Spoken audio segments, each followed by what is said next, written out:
சபரிமலைக்கு மாலை போட்டிருக்கேன். அப்புறம் ஜீசஸ்க்கு ரோசரி மாலை போட்டு ஒரு 1 இயர் ஃபாஸ்டிங் இருந்திருக்கு. எல்லாமே எனக்கு எல்லா கடவுளும் ஓகே அப்படின்ற மாதிரி தான் நான் ஃபாலோ பண்ணிட்டு இருந்தேன்.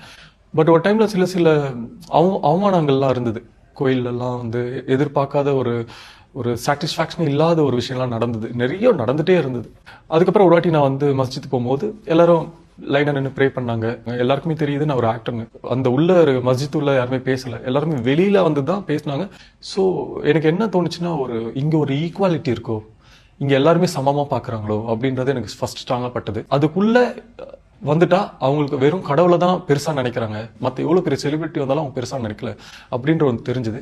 நம்ம நினைச்சதை வேண்டதுக்கு, நம்ம நினைச்சது வேணும்னு கேட்கறதுக்கு நம்மளுக்கு ஒரு ஸ்பேஸ் கொடுக்குறாங்க. இது எல்லாமே இங்க இருக்கும் போது இது நல்லா இருக்கே, லைக் சூப்பரா இருக்கே, லைக் யோகா மாதிரி இருக்கே அப்படின்றது எனக்கு அந்த டைம்ல ஸ்டார்டிங்ல புரிஞ்சுது. அப்புறம் அதை ஃபாலோ பண்ணும் போது என்னோட பர்சனல் கேரக்டரும் எனக்கு வந்து கொஞ்சம் மாற ஆரம்பிச்சது. இந்த நடிகர் சொல்ற மாதிரி பள்ளிவாசலுக்குள்ள பிறப்பாலையோ, நிறத்தாலையோ, பணத்தாலையோ, மொழியாலையோ இந்த மாதிரி எந்த வகையிலையும் ஏற்றத்தாழ்வு காட்டப்படாதுங்க.